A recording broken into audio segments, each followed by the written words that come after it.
Oh, we still have to study that, but the Barangay Information Network is interesting. That's why I had to check sa mga barangays na mga LGUs na sila'y nag-conduct ng network, mga workshop, kung paano kino-communicate ang mga problema ng barangay. At importante yan dahil yung paghahanda sa mga disaster, base yan siyempre sa nakakalap na impormasyon.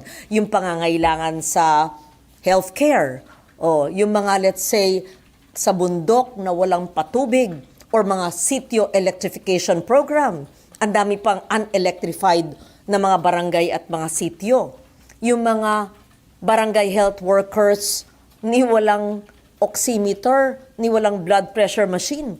That's a situation. Alam naman nyo ko, Lawrence sa bawat barangay mula 1998. So alam ko yung mga problema ng barangay. So the Barangay Information Network is very important. Hindi lang parang maglista, bahala na, magbarites, ganun na. Hindi. Para i-connect ang problema ng barangay sa kabundukan man o sa karagatan o sa kapatagan, sa bawat sulok ng ating kapuluan, ang problema ng barangay at ipaalam ang ano ba ang kayang ipuno ng gobyerno. Sa DOLE man, kung livelihood, sa DOH man, kung barangay health station, kung kailangan ng doktor para sa bayan, kung kailangan ng classroom, kung nasira sa disaster, yung paghahanda, marami. So it's very interesting. So that's why it was quite lengthy. So ilang taon na pala na may ganung program? 2020 daw. So naging effective ba? Hindi ko pa alam. Sabi ko, ano yung impact nyo? Yung tinawagan ko yung mayor, medyo alam, pero he said, they want it now. So I think 2020, kasi nag-COVID naman, di ba? Hanggang 2023, halos hindi pa masyadong implemented yung program. So I'd like to review it. Either, I don't know if they can have the capacity to fund it, to implement it nationwide, but I doubt it. Out of 42,000, ayan naman tayo. 42,000. Memoryado na nyo. So, what's that? That's the importance of accuracy. Ayan. Accuracy. Comprehensive reports, you confirm, you vet. In the first hearing, 42,045. And then the next hearing, 42,004. And then now 42,011.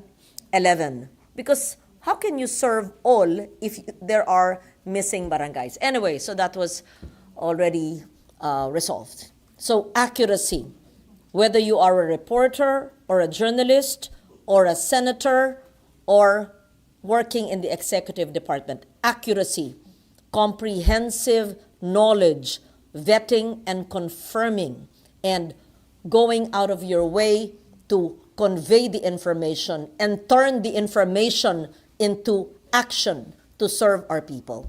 That's leadership and that's governance. That's enlightened governance, right? Without information and communication, how do you know what's a problem? Without the accurate information, how will you help? Again, if we have the programs, if it's not adequately, sufficiently, effectively communicated to our people, how will they know it exists? Right? You have to match that. So magkakaroon ka ba ng one-on-one sa head ng mga attached agencies? Yes, I'll have another briefing on PTV4. Sa PTV? PTV4, I want to see because I'm the author of their charter, and perhaps DFA and APO, the GOCC on the printing, let's see, because of the passports, because there are alleged security breaches according to DFA, but we could not discuss it in an open briefing. Ba't wala yung sa APO nga? Because there could be security issues.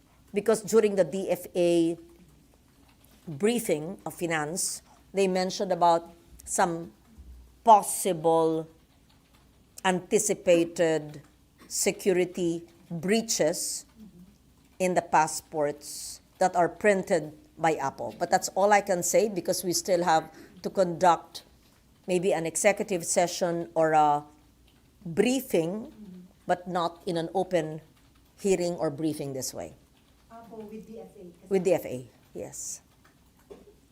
And also the issue of DFA, as you know, we're trying to phase out, and they should phase out already by next year, the satellite offices that are not manned hindi mga karir na DFA, kung hindi mga contract of service or job order na maaring walang pananagutan sa gobyerno na sila ang mga nagbibigay ng consular services. Hindi ba dapat? Nakakatakot yun. Kaya nga may mga nakalusot na ang dami, na higit sa 1,000 na nabigyan ng passport na hindi naman Pilipino.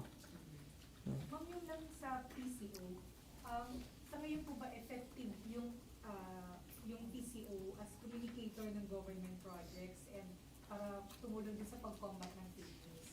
That's part of their mandate. Parte yun ng kanilang mandate, yun ang kanilang mandato. Gusto ko pang makita ang epekto ng kanilang pagpapatupad ng kanilang mandato. Bago lang yung nakaupo ngayon si Secretary Chavez, kaya gusto ko silang tulungan para maiparating sa taong bayan ang lahat ng maaring itulong ng gobyerno sa pinakaliblib na lugar sa mga nasa laylayan nga. In short, the lost, the least, and the last should receive government assistance through communicating their needs and communicating what government can offer. And it's not just PCO, but kayo, the private sector. Yeah. Learning to communicate, di ba, RG, is half the battle done, right? Because no matter what goods you have, if you don't communicate it to your consumers, to the people in need, to your public, it will stay in a warehouse. And same thing, whatever they need, if it's not addressed in our budgets, in our legislation, in our projects regionally, then wala, there's a disconnect. So crucial yung papel ng PCO. PCO at kayo, at tayo. You know, having the gift of communication is really a blessing. Na kaya mong ipaliwanag ang problema at solusyonan ayon sa kakayanan mo. Yan ay malaking, hindi blessing lang, but malaking bagay sa pagpatupad ng inyong trabaho. Ma'am, kakayanin kaya yung hirit nila na 2-point-something billion No, they were asking for 1.5B. additional? No, Hindi kaya. hindi ko kaya. Immediately, hindi kaya. Magpakita muna silang kagalingan nila. Yeah, but we see. I will increase their budget, perhaps for the Barangay Information Network, perhaps for, we see the others. I want to see.